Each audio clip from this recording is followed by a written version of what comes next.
देखें, मैं तो ये उम्मीद कर रहा था कि एक ऐसी जगह पर जा रहे हैं जहाँ एक इल्मी मकालमा होगा, और इल्मी मकालमे में जो गुफ्तगू है और अमूमी गुफ्तगू में बड़ा फ़र्क होता है।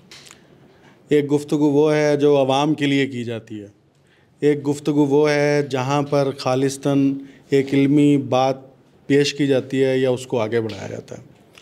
देखें, हमारा जो बुनियादी मौजू है वो है कौमी तशख़्ख़ुस। अब हमें सबसे पहले तो ये डिफ़ाइन करना पड़ेगा कौमी तशख़्ख़ुस होता क्या है, और कौमी तशख़्ख़ुस की आज के इस जदीद दौर में क्या अहमियत है।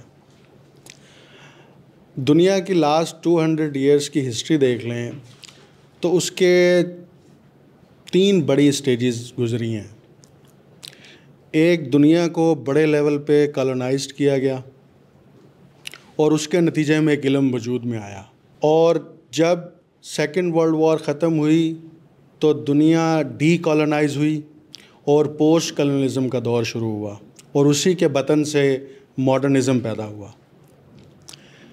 अब मॉडर्निज़म के बाद जिस दौर में अब हम हैं, अब तो खैर उससे भी आगे बहस चली गई है, पोस्ट मॉडर्निज़म की तरफ है, जिसको हम उर्दू में कहते हैं माबाद जदीदियत। हम पिछली सारी चीज़ें भूल जाएं और माबाद जदीदियत को सिर्फ फोकस कर लें तो ये 3 चीज़ों पर खड़ी है इस मॉडर्न वर्ल्ड के अंदर, और वो 3 उन पैराडाइम के ऊपर पूरी दुनिया काम करती है। सबसे पहला उसका डीकंस्ट्रक्शन, उसका पहला पहलू है पोस्ट मॉडर्निज़म का। दूसरा है नैरेटिव, और तीसरा है आइडेंटिटी। नैरेटिव और डीकंस्ट्रक्शन एक पूरी डिबेट है, बहस है इस पर। 1945 के बाद कैसे बहस शुरू हुई और अब वो बहस कहाँ पहुँच गई है, हम उस पर नहीं जाते, हम जाते हैं उसकी आइडेंटिटी का, जो उसका तीसरा पहलू है।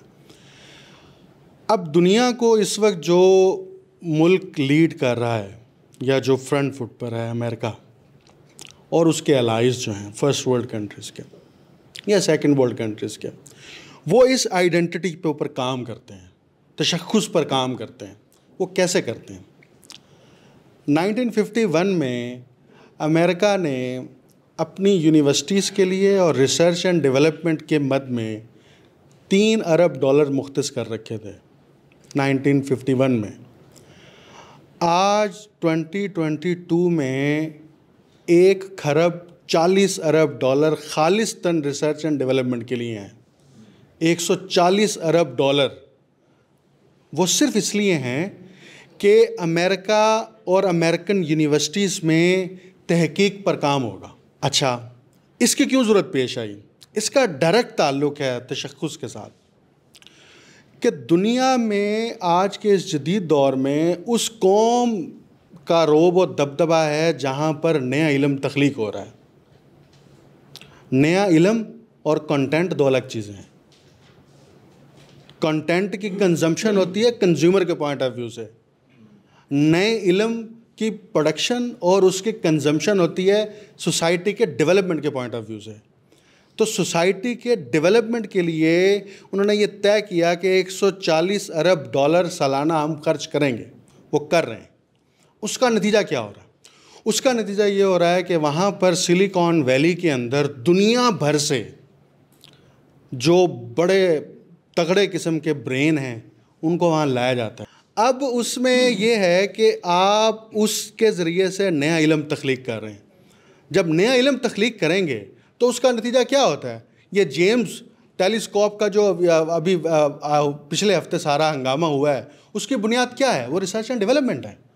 वो रिसर्च एंड डेवलपमेंट के नतीजे में आपने $10 अरब से एक टेलीस्कोप बनाई और उसके ज़रिए से एक नई इनोवेशंस की तरफ जा रहे हैं, नई इन्वेंशंस की तरफ जा रहे हैं। क्यों? उससे आपकी एक नेशनल आइडेंटिटी बनती है।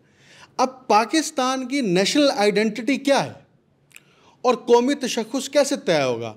कौमी तशख़्ख़ुस रियासत तय करेगी, कौमी तशख़्ख़ुस हुकूमत तय करेगी, या फ़र्द तय करेंगे? इसमें इबहाम है। अच्छा, कौमी तशख़्ख़ुस को हम अरबिज़म के साथ जोड़ेंगे या कौमी तशख़्ख़ुस को हम रीजनलिज़म के साथ जोड़ेंगे या यहाँ की मकामियत के साथ जोड़ेंगे, बाबा बुल्ले शाह के साथ जोड़ेंगे, यहाँ के मकामी दानिश्वरों के साथ जोड़ेंगे? तो यहाँ से काम शुरू होगा। पाकिस्तान को टॉप ऑफ द लिस्ट जो रियासती सतह पर हुकूमतों का ये काम नहीं है। हुकूमतें टेम्परेरी होती हैं और उनके अपने पॉलिटिकल बेनिफिट्स होते हैं, और जो उनकी इन्वेस्टमेंट होती है उसका वो रिटर्न लेते हैं प्रॉफिट की शक्ल में। रियासत का इससे कोई ताल्लुक़ नहीं होता, रियासत इन चीज़ों से आज़ाद होती है। Top of the list Pakistan को ये करना चाहिए कि अपने रिसर्च एंड डेवलपमेंट की मद में फ़ंड्स को प्रॉपर एलोकेट करें, और कुछ नहीं, कम से कम 10 अरब रुपए सालाना तो सिर्फ इस R&D पे लगने चाहिए, नंबर 1। नंबर 2, पाकिस्तान की जो यूनिवर्सिटीज़ हैं, जो टॉप की यूनिवर्सिटीज़ हैं, रियासत समझती है या HEC समझता है ये 10 यूनिवर्सिटीज़ टॉप की यूनिवर्सिटीज़ हैं, उनका एक कंसोर्शियम बनाए। लाइक जैसे अमेरिका के अंदर आईवी लीग बनी हुई है, उन्होंने यूनिवर्सिटीज़ का कंसोर्शियम बनाया है। उन यूनिवर्सिटीज़ के कंसोर्शियम्स के ज़रिए से वो रिसर्च करते हैं, वो डेवलपमेंट करते हैं, नए इल्म की तख्लीक करते हैं। तो एक तो वो काम होना चाहिए। दूसरी बात ये है, तीसरी बात बल्कि, कि आप यूनिवर्सिटीज़ के इस कंसोर्शियम के ज़रिए से इसका हदफ रखें कि हमने किस शोबे में इल्म की तख्लीक करनी है जिसका बराह रास्त ताल्लुक़ सोसाइटी के डेवलपमेंट के साथ है। अगर हम वो तय ही नहीं करेंगे कि पाकिस्तान को IT की ज़रूरत है, पाकिस्तान को इंडस्ट्री की ज़रूरत है, पाकिस्तान को एग्रीकल्चर की ज़रूरत है, पाकिस्तान को किस चीज़ की ज़रूरत है। मिसाल के तौर पर पाकिस्तान के अंदर जो अभी भी लोग कहते हैं ना ओवर पॉपुलेटेड होता जा रहा है, तो उस पॉपुलेशन को मटेरियलाइज करेंगे, उस पॉपुलेशन को यूटिलाइज कैसे करना है, उसको क्या क्या किया जाए, उससे कैसे काम लिया जाए, उसको एग्रीकल्चर में खपाया जाए, उसको इंडस्ट्री में खपाया जाए, उसको कहाँ किया जाए। आज बांग्लादेश हमसे बहुत तेज़ी से आगे निकल गया, उसकी वजह कि उन्होंने ये तय किया कि वहाँ की जो ख़वातीन हैं, उन ख़वातीन को जो डोमेस्टिक घरों में बैठ के काम करती हैं उनको इंडस्ट्री में लाओ, उनके लिए इंडस्ट्रियल यूनिट्स लगाओ, उनको ट्रेन करो, तो आपकी इकॉनमी ऊपर जाएगी। तो जब तक रियासत ये तय नहीं करेगी कि हमने किस शोबे में तरक्की करनी है और उस शोबे में तरक्की के लिए पॉलिसी बना के फिर आप कौमी तशक्कुस के अगले मुबाहिसों में जाएंगे, अदरवाइज़ तो फिर बातें तो होती रहेंगी।